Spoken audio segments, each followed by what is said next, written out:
स्वागत है आप सभी का हमारे इस चैनल पर। तो आज के इस वीडियो में हम लोग पढ़ेंगे अकबर का युग। अकबर के बारे में पढ़ना है। 1556 ईस्वी से 1605 ईस्वी तक अकबर का शासनकाल रहता है, जो कि एक लंबा शासनकाल है और लगभग 50 वर्षों से अधिक का शासनकाल है। इसमें अकबर ने बहुत सारे काम किए, सामाजिक कार्य किए, धार्मिक कार्य किए और हिंदू मुस्लिम में कहीं ना कहीं एकता स्थापित करने का भी प्रयास किया। तो हम लोग डिटेल से इनके बारे में पढ़ेंगे। इसके साथ ही साथ मैं बता दूं कि आपको जियोग्राफी भी पढ़ाया जा रहा है, तो जियोग्राफी की क्लासेस भी लगातार चल रही हैं। मैंने कहा था 6 से 12 तक की किताबें आपको पढ़ाई जाएंगी, SCERT और NCERT की मिला करके। ओके, तो अकबर का युग, चलिए हम लोग इसकी शुरुआत करते हैं। बहुत ही इंपॉर्टेंट चैप्टर है, यहाँ से बहुत सारे क्वेश्चन एग्जाम में पूछे जाते हैं। अकबर का युग यानी कि अकबर का युग कहने का मतलब है अकबर का शासन काल 1556 ईस्वी से 1605 ईस्वी तक। ये आपको याद रखना है। कभी कभी मिलान में ऐसा क्वेश्चन पूछ लेता है, एक तरफ शासक का नाम दे देगा, दूसरी तरफ शासनकाल दे देगा, फिर पूछेगा इनका सही मिलान कीजिए। ओके, उसमें ऑप्शन रहेंगे ए वाला, बी में बी वाला, ऐसे मतलब आपने देखा होगा क्वेश्चन ऐसे पूछा जाता है। तो ये आपको ध्यान में रखना है, प्रत्येक शासक का शासनकाल आपको याद रखना है। ओके, बाबर ने भारत में मुगल वंश की नींव रखी, परंतु उसे स्थापित यानी स्थायित्व प्रदान करने का कार्य अकबर ने किया। गुप्त वंश के लगभग 1000 वर्ष बाद अकबर ने भारत को पुनः एकता के सूत्र में बांधा। अकबर एक महान विजेता होने के साथ साथ प्रजा के हित में भी कार्य करने वाला शासक था। देखिए, यहाँ पर कहा गया है कि भाई जो मुगल वंश की स्थापना की वो तो बाबर ने ही की। भारत में बाबर ने मुगल वंश की स्थापना की, लेकिन उस साम्राज्य को जिसको बाबर ने स्थापित किया था, उस साम्राज्य को सुदृढ़ बनाया किसने? तो उसमें नाम आता है अकबर का, क्योंकि उस साम्राज्य को इसने लगभग दक्षिण भारत तक भी फैला दिया था। थोड़ा बहुत दक्षिण के इलाकों को भी जीता था, तो बहुत ज़्यादा विस्तार कर दिया अपने उस साम्राज्य का। इसलिए कहीं ना कहीं जो अकबर है, इसको मुगल वंश का वास्तविक संस्थापक कहा जाता है। ओके, संस्थापक तो ऐसे बाबर को कहा जाता है भाई मुगल वंश का, लेकिन वास्तविक संस्थापक अगर आपसे कहीं पूछ रहा है कि मुगल वंश का वास्तविक संस्थापक भारत में कौन था, तो आपको वहाँ पर अकबर लिखना पड़ेगा। ऐसा इसलिए कहा जाता है क्योंकि बाबर के द्वारा स्थापित साम्राज्य को विस्तृत किसने किया? अकबर ने। पूरे भारत को एकता के सूत्र में बांध दिया। ओके, तो ये बात आपको याद रखना है कि वास्तविक संस्थापक अकबर था। अगर वैसे आपसे सिंपली पूछ रहा है संस्थापक, तो आप बाबर बताएंगे। अकबर का पूरा नाम जलालुद्दीन मोहम्मद अकबर था। उसके पिता का नाम हुमायूं था। मैंने बताया था भाई, बाबर के बेटे का नाम हुमायूं, हुमायूं के बेटे का नाम अकबर, और माता का नाम हमीदा बानो, यानी कि हमीदा बानो बेगम हुमायूं की पत्नी थी, और इन दोनों से उत्पन्न हुआ बाबर। तो बाबर के माता का नाम हमीदा बानो, पिता का नाम हुमायूं।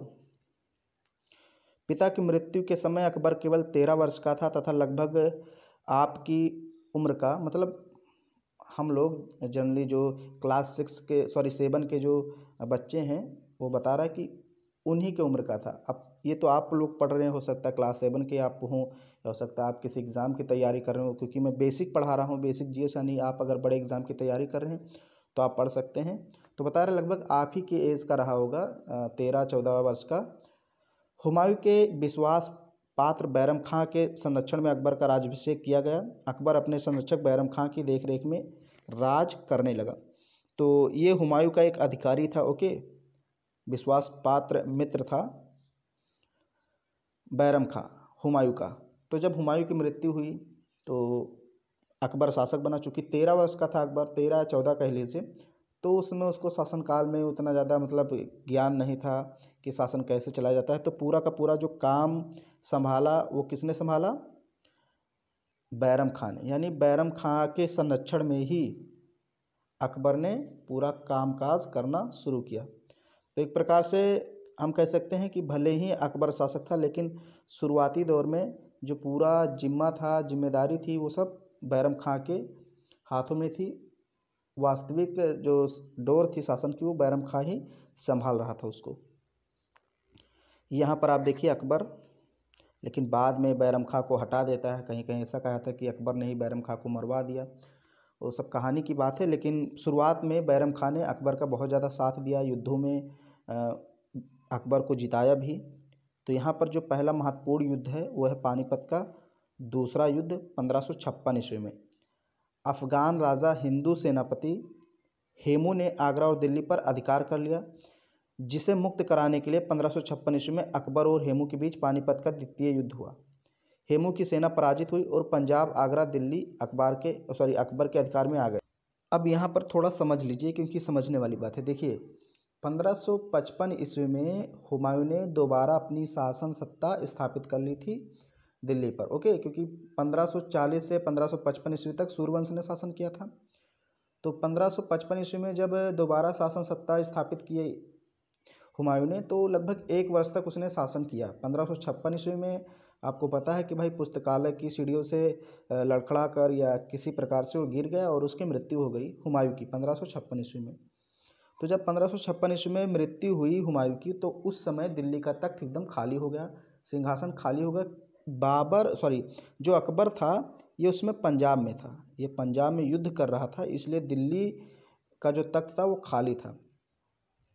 तो जब दिल्ली का तख्त खाली था तो उसका फ़ायदा उठाकर एक हिंदू राजा था हेमू, ये अफ़गान शासक था, तो इसने दिल्ली के तख्त पर और आगरा के तख्त पर अधिकार कर लिया।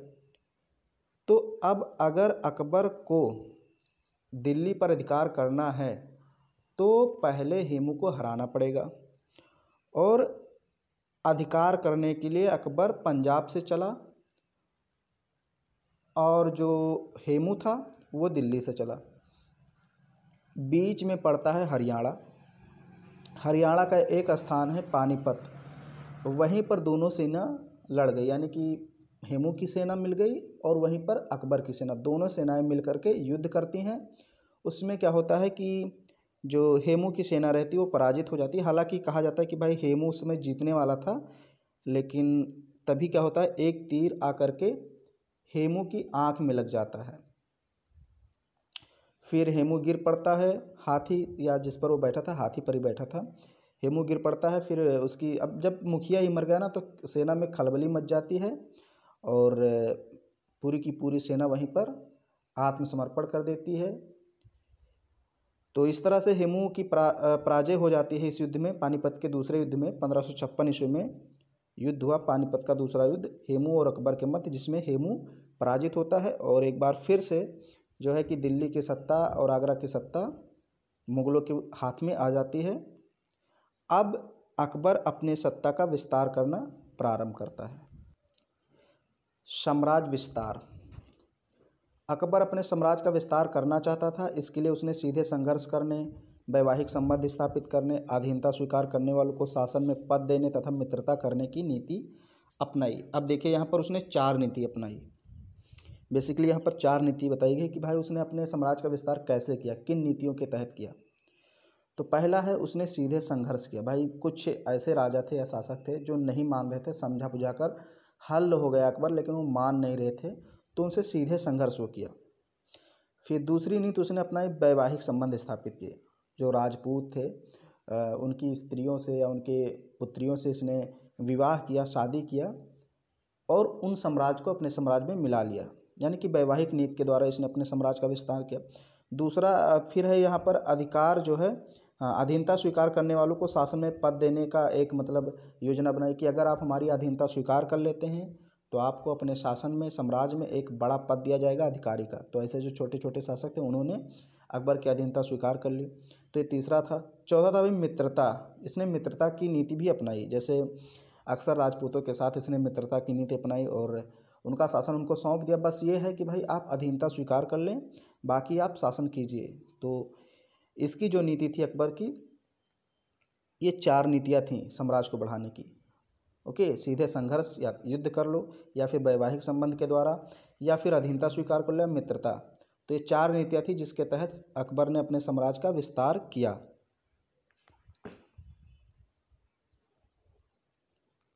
अब यहाँ देखिए, एक कहानी के माध्यम से बताई गई है। अकबर ने आमेर के राजपूत राजा भारमल की पुत्री हरखाबाई उर्फ जोधाबाई से विवाह किया। अब देखिए यहाँ पर विवाद है, मैं इसके लिए अलग वीडियो बनाऊंगा कि वास्तव में हरखाबाई जोधाबाई में क्या अंतर है, कहीं कहीं भाई जोधा बाई को अकबर की पत्नी बता दिया जाता है, कहीं कहीं इसकी बहू के रूप में बताया जाता है। इस पर विवाद है इतिहासकारों में, लेकिन आप ये जानिए कि जो भारमल की पुत्री थी हरखा बाई, उससे अकबर का विवाह हुआ था। अब यहाँ पर देखिए, आज खुशी का दिन है, अकबर से हमारा रिश्ता जुड़ गया। ये भारमल हैं। ओके, तो ये कह रहे हैं जो उनके मतलब चाटुकार होते हैं, वो कहते हैं आप सही कहते हैं महाराज, बहुत अच्छा हुआ। यहाँ देखिए शादी हो रहा है, ये अकबर है और ये हरखा बाई हैं जो कि हिंदू है और ये मुस्लिम। तो यहीं से शुरुआत हो जाती है हिंदू मुस्लिम एकता की। ओके, क्योंकि यहाँ से जब ये दोनों मिले तो यहीं से शुरुआत हो गई कि अकबर आगे कहीं ना कहीं, हालांकि अब वो चूँकि जन्म से मुस्लिम है तो मुस्लिम के पक्ष में थोड़ा बहुत कहेगा, लेकिन फिर भी उसने हिंदू मुस्लिम में काफ़ी एकता स्थापित करने का प्रयास किया। अकबर का यह विवाह हिंदुओं और मुसलमानों के बीच सद्भावना को बढ़ाने के लिए, देखिए यहाँ साफ साफ लिखा है, सद्भावना को बढ़ाने की एक कोशिश थी, प्रयास किया उसने। इससे उसकी धार्मिक सहिष्णुता का भी पता चलता, मतलब धार्मिक सहिष्णुता का मतलब वो सभी धर्मों का सम्मान करता था। यहाँ पर देखिए, अकबर ने आमेर, जोधपुर, बीकानेर, जैसलमेर के राजपूतों को दरबार में सम्मानजनक स्थान दिया। राजपूत राजा भगवान दास तथा पोते मानसिंह को दरबार में ऊंचा स्थान दिया। ओके, तो राजपूत राजा थे भगवान दास और भगवान दास के पोते थे मानसिंह, इनको दरबार में ऊंचा स्थान दिया, यानी ऊंचा पद दिया। महाराज, आपके द्वारा हिंदुओं पर जजिया कर की समाप्ति से हिंदू अति प्रसन्न है, यानी कि हिंदुओं पर जजिया कर लगाया जाता था जो कि धार्मिक कर था, तो इसको भी अकबर ने समाप्त कर दिया। तो ये यहाँ पर बात कर रहे हैं अकबर से कि अगर आपने ये जो काम किया है इससे हिंदू काफ़ी ज़्यादा खुश हैं। अगर आपने जजिया कर समाप्त कर दिया तो इससे हिंदू काफ़ी खुश हैं। ये बात कौन कर रहा है? ये जो दरबारी हैं अकबर के, वो बता रहे हैं कि महाराज आपके द्वारा हिंदुओं पर जजिया कर की समाप्ति से हिंदू बहुत खुश हैं। यह सुनकर मुझे भी खुशी हुई। मान सिंह, ये देखिए मान सिंह है, यानी मान सिंह की वजह से जजिया कर समाप्त हुआ। मान सिंह ने रिक्वेस्ट किया और अकबर ने जजिया कर समाप्त कर दिया। तो फिर मान सिंह कहते हैं कि भैया आपने, अकबर महाराज जो आपने ये काम किया है इससे हिंदू खुश हैं। तो अकबर कहते हैं यह सुनकर मुझे खुशी हुई मान सिंह, यह जरूरी है कि हिंदू मुझ पर विश्वास करें। यानी ये हिंदुओं का विश्वास जीतना चाहता था कि भाई हम मुस्लिम के साथ साथ हिंदू के भी राजा बने। कई राजपूतों ने अकबर की अधीनता स्वीकार कर ली, परंतु मेवाड़ के जो राजा थे राणा प्रताप, ओके महाराणा प्रताप, इन्होंने सर झुकाने से इनकार कर दिया। ठीक है, अब राणा पर आक्रमण किया जाए। तो मैंने बताया था ना, शुरुआत में मित्रता का प्रस्ताव भेजता है अकबर कि अगर आप अधीनता स्वीकार कर लेते हैं हमारी तो ठीक है, नहीं तो फिर युद्ध किया जाएगा। तो महाराणा प्रताप ने अकबर की अधीनता स्वीकार करने से इनकार कर दिया, कहा हम सिर नहीं झुकाएंगे, आपकी अधीनता नहीं स्वीकार करेंगे। तो फिर अकबर ने निर्णय किया कि आपको युद्ध करना पड़ेगा और जल्द ही अकबर की सेना और राणा प्रताप का सामना 1576 में हल्दी घाटी के मैदान में हो गया। थोड़ी संख्या में होते हुए भी राणा ने मुगलों में उथल पुथल मचा दी। तो यहाँ पर आप देख सकते हैं ये महाराणा प्रताप हैं और इनकी सेना बहुत छोटी सी थी, लेकिन इन्होंने एक प्रकार से मुगलों पर काफ़ी ज़्यादा दबाव बना लिया था, बहुत डटकर मुकाबला किया। इन्होंने अधीनता स्वीकार नहीं की, युद्ध में हारे पराजित हुए वो अलग बात है, लेकिन अधीनता स्वीकार नहीं की। जैसा कहा जाता है ना, प्राण जाए पर वचन न जाए, तो वही चीज़ महाराणा प्रताप जी ने अपनाई थी। इसलिए हम इनको आज भी याद करते हैं बड़े श्रद्धापूर्वक। यहाँ पर देखिए, राणा प्रताप भीषण युद्ध करते हुए बुरी तरह घायल हुए और उन्हें परिवार सहित जंगल का आश्रय लेना पड़ा, यानी जंगलों में भाग गए। उन्होंने प्रण किया कि जब तक वे मेवाड़ को वापस नहीं ले लेंगे वे घास की रोटी खाएंगे, जमीन पर सोएंगे और सभी सुखों का त्याग करेंगे। राणा प्रताप ने आजीवन इस प्रण का पालन किया, मतलब उन्होंने वचन लिया अपने आप से कि जब तक हम मेवाड़ को वापस नहीं ले लेंगे तब तक रोटी नहीं खाएंगे, ज़मीन पर नहीं सोएंगे, सॉरी ज़मीन पर सोएंगे, मतलब जो सुख सुविधा है जितनी सबको त्याग दिया कि हम कोई बढ़िया बिस्तर पर नहीं सोएंगे, ऐसा उन्होंने कहा। ना तो हम रोटी खाएंगे, सभी सुखों को उसने त्याग दिया। राणा प्रताप ने आजीवन अपने इस प्रण का पालन किया, यानी कि जिंदगी भर इसका पालन भी किया अपने इस वचन का, ऐसा नहीं तोड़ दिया। राणा ने 20 वर्षों के संघर्ष में देवार, उदयपुर, कोमल मीर स्वतंत्र करा लिए, परंतु चित्तौड़ व अजमेर अकबर के ही कब्जे में रहे। मतलब चित्तौड़ और जो मेवाड़ है, सॉरी चित्तौड़ या मेवाड़ और अजमेर है, इनको ये अपने अधिकार में नहीं ले पाए। हालांकि जो छोटे छोटे कुछ क्षेत्र थे, देवार, उदयपुर, कोमल मीर, इनको इन्होंने स्वतंत्र करा लिया। अकबर राजपूतों के साथ मित्रता का महत्व समझता था, अतः उसने राजपूत परिवारों के साथ वैवाहिक संबंध स्थापित कर अपनी स्थिति को सुदृढ़ किया। अकबर जानता था कि अगर राजपूत हमारे साथ आ जाएं तो कोई भी शक्ति हमें फिर हरा नहीं सकती, तो इसलिए अकबर जो है राजपूतों के साथ मित्रता का महत्व समझता था। उसने सोचा अगर हमें भारत में लंबे समय तक शासन करना है तो मित्रों के रूप में राजपूतों का साथ जरूरी है। अब देखिए, अकबर ने अपने साम्राज्य विस्तार के लिए अन्य विजय भी किया। अरब, यूरोप, दक्षिण पूर्वी एशिया से व्यापार की दृष्टि से गुजरात और बंगाल प्रांत बहुत महत्वपूर्ण थे। यानी ये गुजरात और जो बंगाल प्रांत है तटीय, मतलब समुद्र तटीय इलाके थे, तो यहाँ से अरब, यूरोप और दक्षिणी पूर्वी एशिया से काफ़ी व्यापार होता था, इसलिए ये क्षेत्र काफ़ी महत्वपूर्ण माने जाते थे, जिन पर अकबर ने अपना अधिकार कर लिया। ओके, इससे राज्य की आमदनी बढ़ी। दक्षिण में अकबर का अहमदनगर की रानी चांद बीबी से युद्ध हुआ। ओके, तो चांद बीबी कहाँ की रानी थी? अहमदनगर की, और युद्ध हुआ अकबर का चांद बीबी से। अकबर ने अहमदनगर के कुछ भागों को अपने अधिकार में मिला लिया। उसने गोंडवाना, यानी कि जो इसमें मध्य प्रदेश में है, की शासका दुर्गावती को भी हराया। गोंडवाना की जो शासका थी दुर्गावती, उनको भी अकबर ने हराया। चांद बीबी अपनी सेना को मुगल सेना पर आक्रमण करने का आदेश देती हुई, यहाँ पर आप देख सकते हैं। ओके, इस तरह अकबर ने एक विशाल साम्राज्य की स्थापना की जो कश्मीर से अहमदनगर तथा काबुल से बंगाल तक फैला हुआ था। यहाँ पर मानचित्र में भी बताया गया, देखिए ये अकबर का साम्राज्य है। ओके, पूरा ये देखिए यहाँ कश्मीर है, यानी कश्मीर से लेकर अगर हम बात करें तो यहाँ आप देखिए अहमदनगर यहाँ तक फैला हुआ, यानी उत्तर में कश्मीर से लेकर दक्षिण में अहमदनगर तक, और पश्चिम में काबुल से लेकर पूरब में बंगाल तक। ये जो पूरा इलाका है ये अकबर का इलाका है। ओके, यहाँ पर आप देख सकते हैं ये जो पूरा इलाका है ये सब अकबर का है। बहुत विस्तृत साम्राज्य था इसका। अब हम लोग पढ़ते हैं अकबर की शासन व्यवस्था के बारे में। ओके, ये इम्पोर्टेंट है। देखिए, अकबर ने साम्राज्य के प्रशासन को सुचारू रूप से चलाने के लिए साम्राज्य को कई स्तरों में बांट रखा था। प्रशासन के कार्यों की देखरेख के लिए केंद्र से लेकर गांव तक जिम्मेदार अधिकारियों की नियुक्ति की गई थी। मतलब अब चूंकि प्रशासन करना था और साम्राज्य काफ़ी बड़ा था, तो अपने साम्राज्य को कई भागों में इसने बांट दिया। तो यहाँ पर देखिए अकबरकालीन प्रशासनिक ढांचा, इसको हम लोग को समझना है थोड़ा सा। देखिए, पहले मैं आपको दिखा देता हूँ। ये बेसिकली 4 भाग हैं यहाँ पर। देखिए साम्राज्य के अंग, पहला है केंद्र, दूसरा है प्रांत, तीसरा है परगना और गांव। यानी कई गांवों से मिलकर परगना, कई परगनों से मिलकर प्रांत और कई प्रांतों से मिलकर एक बड़ा साम्राज्य केंद्र बनता था।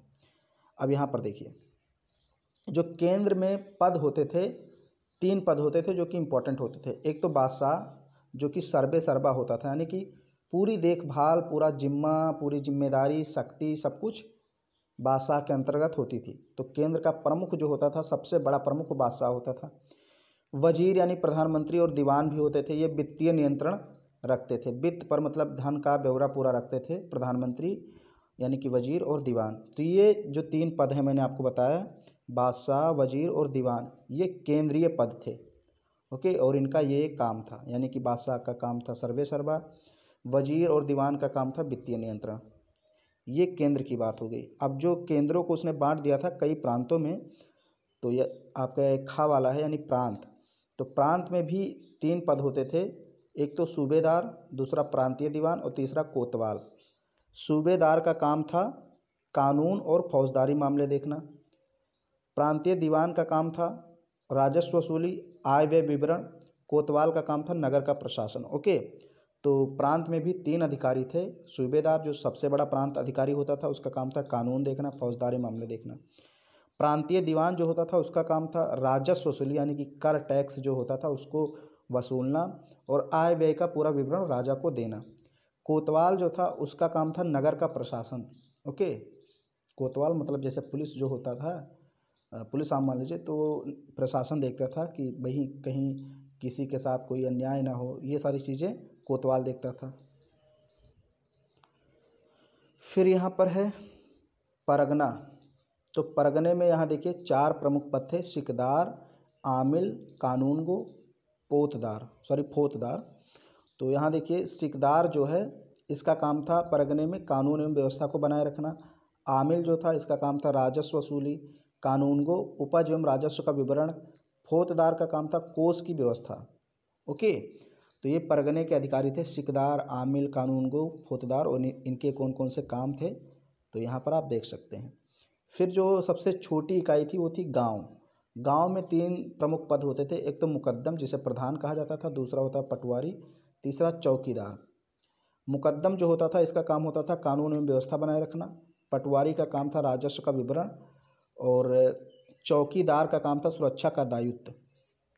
ओके, तो ये पूरा प्रशासन आपको ध्यान में रखना है। अगर ये चीज़ आप याद रखते हैं और कहीं ऐसे बना देते हैं तो फुल मार्क्स आपको मिलेंगे। मान लीजिए अकबर का प्रशासन आ गया कि भाई इस अकबर का प्रशासनिक व्यवस्था बताइए, तो अगर ये साड़ी आप बना देते हैं तो बिल्कुल आपको फुल मार्क्स मिलेंगे।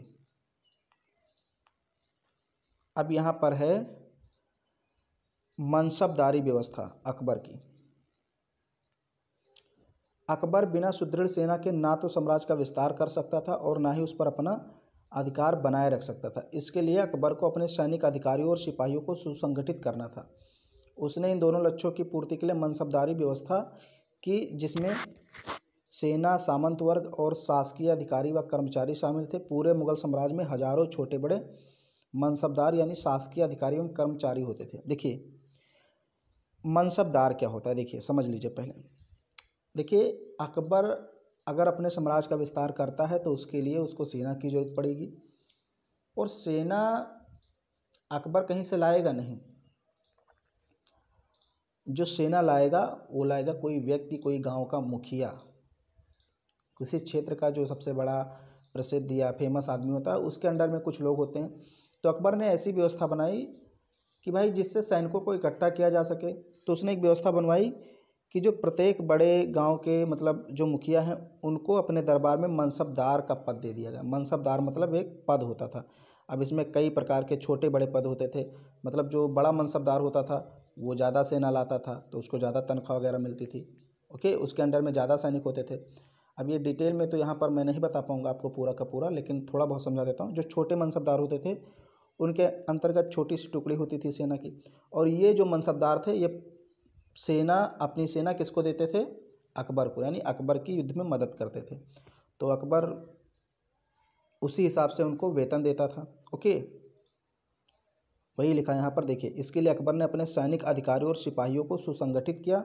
उसने इन लक्ष्यों की प्राप्ति हेतु मनसबदारी व्यवस्था आरंभ की, जिसमें सेना, सामंत वर्ग और शासकीय अधिकारी या कर्मचारी शामिल थे। ओके, जो शासन में काम करते थे अधिकारी वो भी शामिल थे। अपनी छोटी छोटी टुकड़ी लाते थे और अकबर की हेल्प करते थे। पूरे साम्राज्य में हजारों छोटे बड़े मनसबदार थे, शासकीय अधिकारी या कर्मचारी थे। साधारणतः मनसब का अर्थ होता है पद या प्रतिष्ठा। मैंने बताया ना, शुरुआत में बता दिया, मनसब का मतलब होता है पद। अब छोटे पद भी होते थे, बड़े पद। अतः मनसबदार शाही सेवा में पदवी धारण करने वाले व्यक्ति होते थे। विभिन्न अंकों की संख्या अधिकारियों के पदों को निश्चित करने के लिए प्रयोग में लाई गई। सबसे छोटा मनसब 10 होता था। ओके, ये मतलब संख्या दे दिया गया कि जो क्रम है पदों का वो थोड़ा निश्चित रहे कि भाई जो जिसका मान लीजिए 10 का जो मनसब है वो सबसे छोटा मनसबदार होगा। उससे बड़ा 100, 1000 ऐसे होता था ना। सबसे बड़ा जो मनसबदार होता था वो 10,000 का होता था। मतलब इसको ज़्यादा पैसा वगैरह मिलता था, इसकी अहमियत ज़्यादा थी। एक प्रकार से पदीय क्रम था। मनसबदार क्या था, पदीय क्रम, यानी पदों का क्रम था, छोटा बड़ा, उससे बड़ा, उससे बड़ा। बाद में देखिए 12,000 तक की संख्या तक मनसब दिए गए। मतलब सबसे बड़ा पद तो 10,000 था लेकिन 12,000 तक भी दे दिए गए। फिर यहाँ है मनसबदार साम्राज्य में बादशाह के कानून और आदेश लागू करवाते थे। अब जो कानून बादशाह ने बनाया, अकबर ने बनाया, उस कानून को ज़मीनी स्तर पर लागू कौन करवाएगा, मनसबदार, क्योंकि ये गांव से जुड़े होते थे। बादशाह के खिलाफ अगर कोई विद्रोह करे तो मनसबदार विद्रोह दबाते थे, यानी विद्रोह का दमन करने में राजा की हेल्प करते थे, यानी राजा जो अकबर था उसकी मदद करते थे। मुगल साम्राज्य की रक्षा करना, दूसरे क्षेत्रों में मुगल वंश का राज फैलाना भी मनसबदारों का काम था। उन दिनों मुगल अमीरों यानी बड़े मनसबदारों को जितना वेतन मिलता था उतना दुनिया के किसी भी अन्य राज्य के अधिकारियों को नहीं मिलता था। ओके, मतलब दुनिया थी उस समय, ऐसा नहीं था दुनिया में कोई शासन प्रणाली है नहीं, दुनिया में भी इंग्लैंड सब कुछ था, मतलब जो भी अमेरिका वगैरह, लेकिन जितना वेतन अकबर अपने अधिकारियों को देता था उतना वेतन दुनिया के किसी भी अधिकारी को नहीं दिया जाता था। तभी तो मुग़ल अमीर बड़ी शान शौकत से रहते थे। ये जो मुग़ल अमीर थे, अमीर मतलब जो दरबारी होते थे, शासन में सलाह देते थे अकबर को, तो वो अमीर कहलाए। ओके, अमीर का मतलब यहाँ पर नहीं कि पैसे से अमीर हो गए, अमीर एक पद होता था, एक हौदा होता था। अकबर द्वारा निश्चित प्रशासनिक ढांचा आने वाले मुगलों के प्रशासनिक ढांचे का आधार बना। आज भी उत्तर प्रदेश में कई पदनाम और प्रशासनिक क्षेत्र इन्हीं नामों से जाने जाते हैं। अब यहाँ देखिए अकबर कालीन ये सोने के सिक्के हैं, अकबर कालीन चौकोर चांदी का सिक्का। ओके, तो मतलब ये जो गोल सिक्के भी हैं और चौकोर भी हैं। तो चौकोर जो सिक्का है चांदी का है और जो गोल सिक्का है वो सोने का, ये आपको ध्यान में रखना है। अब यहाँ पर थोड़ा सा हम लोग वित्तीय प्रबंधन के बारे में पढ़ लेते हैं। वित्तीय प्रबंधन अकबर का। राज्य की आय के दो प्रधान स्रोत थे, मतलब राज्य को पैसा कहाँ से मिलता था, जैसे भाई आज जो गवर्नमेंट वो टैक्स के माध्यम से वसूलती है, अपना खर्च निकालती है, फिर वही जनता के काम में उसी का यूज़ किया जाता है। तो ऐसे अकबर भी था, उसके आय के दो साधन थे, एक तो भूमि का लगान, दूसरा व्यापार पर कर। मतलब भूमि पर जो किसान कृषि करते थे उन पर वो टैक्स लेता था और व्यापार पर भी टैक्स लेता था। प्रत्येक गांव का लगान निश्चित कर दिया गया था। किसानों से उपज का 1/3 भाग कर के रूप में लिया जाता था। 1/3 भाग, मान लीजिए आपने 18 कुंटल गेहूँ अपने खेत में उगाया, तो इसका 1/3 कितना हो गया, 6, यानी 6 कुंटल शासक ले लेगा। 1/3 भाग कर के रूप में लिया जाता था। किसी भी भूमि में एक निश्चित उपज न होने के कारण अकबर लगान का प्रबंध समय समय पर कराने के पक्ष में था। अब भाई चूँकि भूमि है, कहीं कहीं सूखा पड़ गया या कहीं बाढ़ आ गया, भूकंप आ गया, कुछ भी आ गया, अगर फसल प्रभावित हुई तो ये जो लगान है परिवर्तित भी करता रहता था, यानी लगान प्रबंध का समय समय पर जांच करता रहता था कि अगर किसी किसान के खेत में फसल नहीं हुई तो उससे उतना कर ना लिया जाए। वही देखिए लिखा है, किसी भी भूमि में एक निश्चित उपज ना होने के कारण अकबर लगान का प्रबंध समय समय पर बदलता रहता था। उसने भूमि की नाप कराकर लगान का लेखा बनाने का काम जो राजा टोडरमल थे उनको सौंपा। ये इसके नवरत्नों में से एक थे। ओके,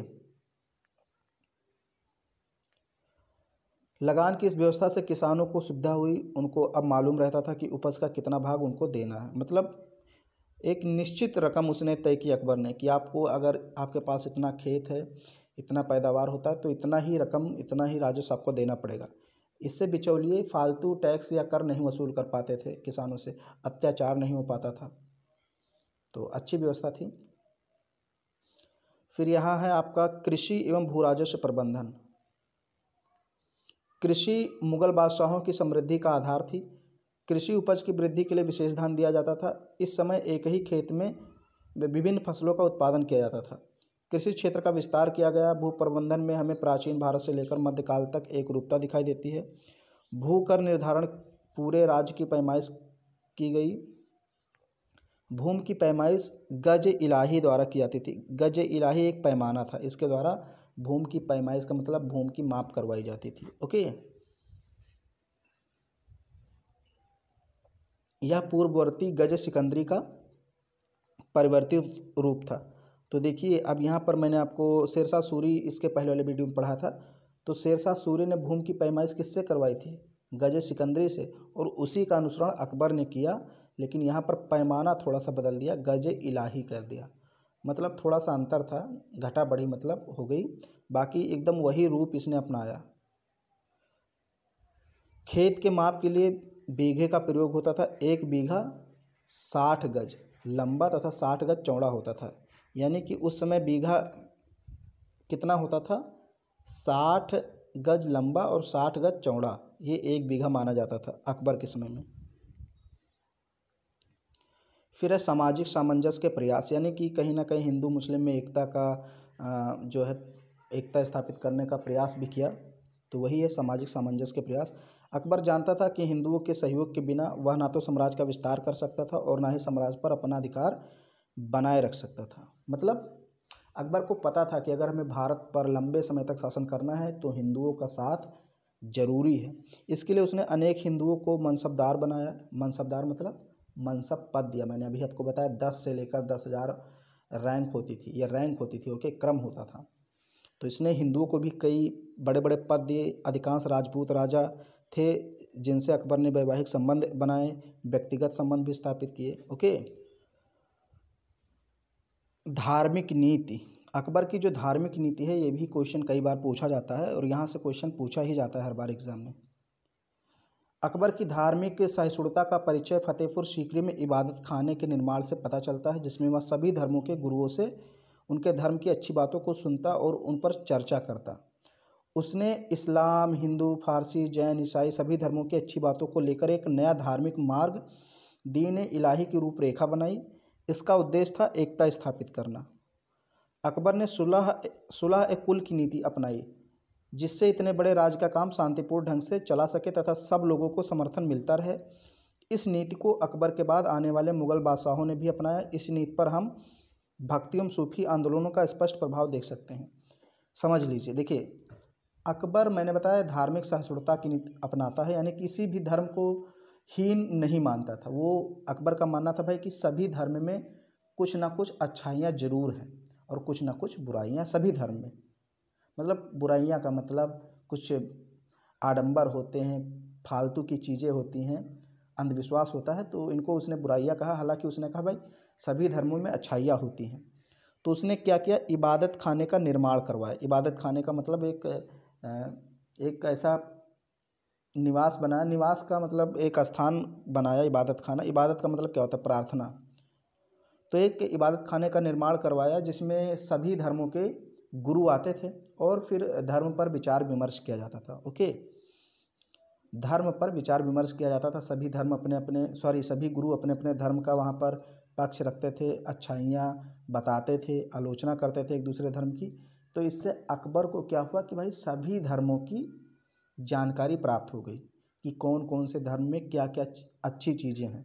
तो अकबर ने क्या किया, सभी धर्मों से अच्छी अच्छी चीज़ों को निकाल करके उसको एक कर दिया, यानी कि एक रूप दे दिया, एक नए धर्म का एक प्रकार से निर्माण कर दिया, जिसे कहते हैं दीन इलाही। यानी जितनी अच्छी चीज़ें थीं सभी धर्मों से ले करके उसको एक सूत्र में बांध दिया और फिर एक नया धार्मिक मार्ग खोल दिया अपना, दीन इलाही, जो सभी धर्मों का सम्मिलित रूप था। दीन इलाही क्या था, अकबर के द्वारा चलाया गया एक धार्मिक मार्ग था जिसमें सभी धर्मों के विचारों को शामिल किया गया था।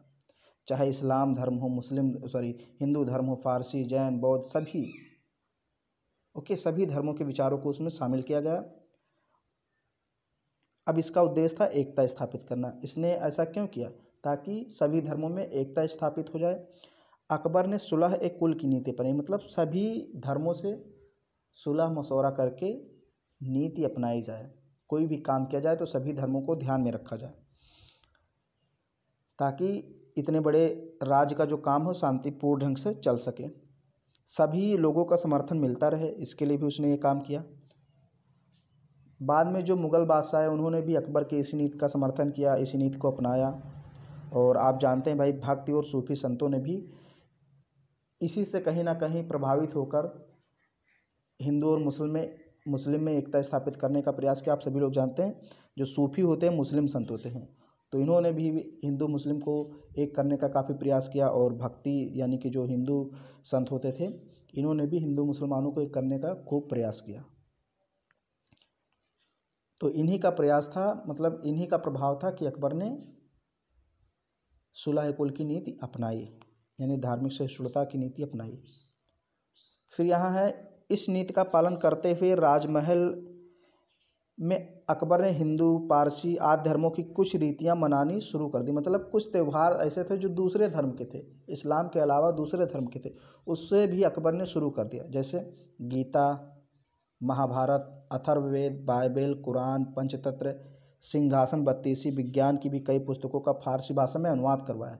जो पुस्तकें जैसे भाई हिंदू धर्म की पुस्तकें हैं, गीता, महाभारत, अथर्ववेद, बाइबिल ले लीजिए, कुरान ले लीजिए, पंचतत्व, इन सब का उसने फ़ारसी में अनुवाद कराया ताकि फ़ारसी बोलने वाले मुसलमान उन्हें पढ़ सकें और अच्छी बातों को जान सकें। अकबर ने हिंदुओं पर से जजिया कर समाप्त कर दिया। उसने एक ऐसे साम्राज्य की आधारशिला रखी जो बिना किसी भेदभाव के सभी लोगों के समान अधिकारों पर आधारित था। इस प्रकार अकबर के शासनकाल में राज्य अनिवार्य रूप से धर्मनिरपेक्ष था। ओके, ये बात याद रखिए।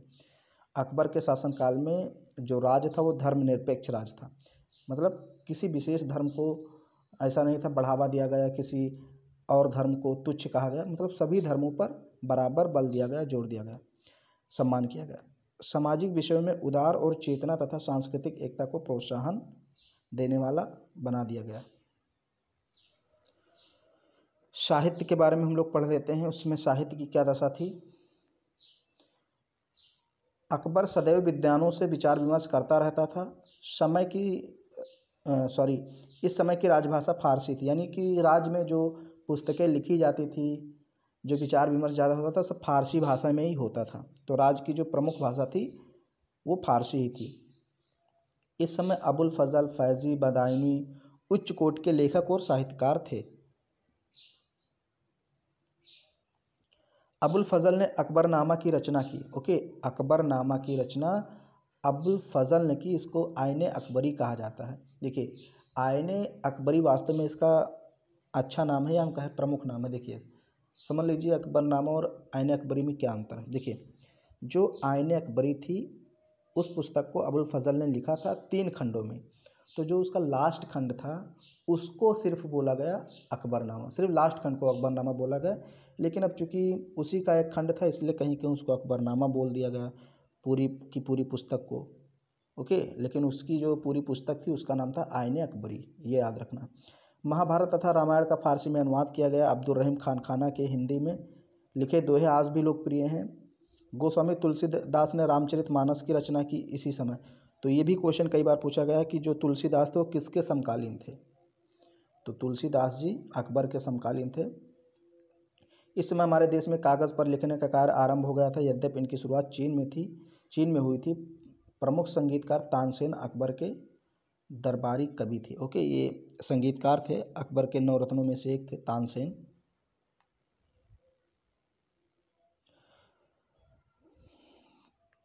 और भी जानिए अकबर के 9 रत्न। ओके, यहाँ पर अकबर के 9 रत्नों के बारे में बताया गया, मतलब कुछ ऐसे विद्वान थे जो अकबर के दरबार में रहते थे और सलाह वगैरह देते थे। संगीत के भी कुछ विद्वान थे। सामान्य रूप से रत्न पत्थर का एक टुकड़ा होता है, लेकिन अपनी विशिष्ट पहचान के कारण कुछ पत्थरों को रत्न का दर्जा मिलता है। अकबर ने भी ऐसे विशिष्ट गुणों वाले प्रतिभावान एवं बुद्धिजीवी व्यक्तियों की पहचान कर उन्हें अपने दरबार में बीच में थोड़ा सा वीडियो कट गया था।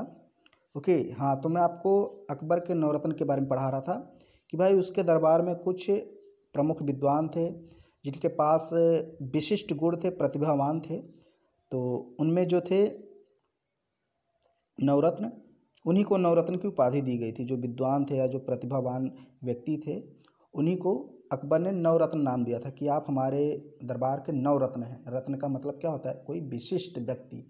ओके, जैसे मुल्ला दो प्याजा, हकीम हुमाम, हकीम हुकाम भी कहीं कहीं लिखा होता है, अब्दुल रहीम खान खाना, अबुल फजल, तानसेन, राजा मान सिंह, राजा टोडरमल, फैज़ी एवं बीरबल। ओके, ये अकबर के दरबार के नवरत्न थे। फिर यहाँ पर है कला के बारे में। कला की क्या स्थिति थी। अकबर ने आगरा के निकट फतेहपुर सीकरी नामक नगर का निर्माण करवाया और इसे कुछ वर्षों के लिए अपनी राजधानी भी बनाया। इस नगर में उसने भव्य इमारतों का निर्माण करवाया। तो फतेहपुर सीकरी का निर्माण या फतेहपुर सीकरी नगर जो है इसको किसने बसाया था, अकबर ने। ये सब आप कभी जाइए तब देखिए। ओके, हिस्टोरिकल प्लेस हैं। ये देखिए, ये है फतेहपुर सीकरी में अकबर द्वारा बनवाया गया जोधाबाई महल। ओके, ये जोधाबाई महल है, अपनी पत्नी के नाम पर इन्होंने इसका नाम रखा। फिर यहाँ देखिए हवा लेने के लिए बनाया गया 5 मंजिलों का पंचमहल फतेहपुर सीकरी में, ये भी आपको देखने को मिल जाएगा। जब आप अंदर प्रवेश करेंगे तो आपको वहाँ पर एक पंचमहल मिलेगा। फिर यहाँ पर आगरा के लाल किले में स्थित दीवान आम, ओके, ये भी अकबर ने ही बनाया था। और दीवाने आम मतलब जहाँ पर आम लोग बैठते थे, मतलब आम जनता। फिर दीवाने खास उसी के सामने जस्ट बना हुआ है, यहाँ पर राजा या जो अधिकारी होते थे, खास लोग बैठते थे। दीवाने खास मतलब खास लोग बैठते थे। ओके, तो ये सब इमारतें दीवाने आम, दीवाने खास, फतेहपुर सीकरी का बुलंद दरवाज़ा, जोधाबाई महल, ओके, पंच महल। यहाँ देखिए आगे बुलंद दरवाज़ा भी दिया होगा। बुलंद दरवाज़ा फतेहपुर सीकरी, इसे अकबर ने अपनी गुजरात विजय के स्मारक में बनवाया था। तो ये ध्यान रखिए, क्वेश्चन कई बार पूछा गया है कि भाई बुलंद दरवाज़ा, जो बुलंद दरवाज़ा फतेहपुर सीकरी का, उसका निर्माण अकबर ने किस विजय के उपलक्ष्य में करवाया था। तो जब इसने गुजरात पर विजय प्राप्त की तो उसकी खुशी में इसने बुलंद दरवाजे का निर्माण करवा दिया। और फिर यहाँ पर है एक और, शेख सलीम चिश्ती की दरगाह आगरा में स्थित है, अकबर द्वारा निर्मित किंतु शाहजहाँ द्वारा संगमरमर की इमारत में परिवर्तित। यानी अकबर ने इसका निर्माण करवाया था लेकिन शाहजहाँ ने इसमें संगमरमर लगवा दिया। ओके, तो ये आगरा में है शेख सलीम चिश्ती की दरगाह। अकबर ने इसका निर्माण करवाया था लेकिन बाद में इस पर जो पत्थर लगवाने का काम किया संगमरमर का, वो शाहजहाँ ने किया। यह देखिए, अकबर अपने दीवाने आम में राजा के लोगों से मुलाकात करता था तथा दीवाने खास में अपने मंत्रियों से शासन संबंधी मंत्रणा करता था। तो मैंने आपको बताया दीवाने आम जो होता था उसमें आम जनता होती थी, यानी आम जनता से बात करता था अकबर। जो दीवाने खास होता था उसमें जो अधिकारी होते थे, मंत्री होते थे, वो होते थे। ओके, तो मैंने आपको शुरुआत में बता दिया। यहाँ पर अकबर का शासनकाल दिया है, मतलब 1605 तक है। कब से? 1556 से 1556 से 1605 ईस्वी तक ये शासनकाल दिखाया गया है। फिर यहाँ पर कुछ शब्दावली दी हुई, जैसे इबादत खाना क्या होता था?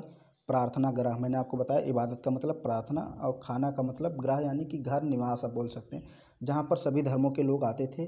फिर वहाँ पर चर्चा होती थी धर्मों पर। पंचतंत्र, पंचतंत्र मतलब नीति कथाओं की पुस्तक। संरक्षक का मतलब नाबालिग की देखभाल के लिए नियुक्त व्यक्ति, जैसे अकबर की देखभाल के लिए बैरम खां को नियुक्त किया गया था। दीन इलाही, अकबर द्वारा चलाया गया धार्मिक मार्ग दीन इलाही की रूपरेखा में सभी धर्मों के मूल तत्वों को समाहित किया गया था, मतलब सभी धर्म के विचार इसमें शामिल थे। फिर इसके बाद ये आपका अभ्यास प्रश्न आ जाता है, यानी कि अकबर का जो चैप्टर था अकबर का युग, ये मैंने आपको कंप्लीट पढ़ा दिया। अब आगे हम लोग जहांगीर और शाहजहाँ के बारे में पढ़ेंगे, फिर उसके बाद औरंगजेब के बारे में पढ़ेंगे। ओके, फिर आपका मराठा साम्राज्य स्टार्ट हो जाएगा। उम्मीद है ये वीडियो आपको काफ़ी पसंद आया होगा। इसको लाइक कीजिए, शेयर कीजिए, और चैनल पर पहली बार हैं तो चैनल को सब्सक्राइब जरूर कीजिए। आप ऐसे अपना बेसिक स्ट्रॉन्ग कर सकते हैं पढ़ के। ओके, अदरवाइज़ बहुत मुश्किल हो जाता है मुग़लों को समझना।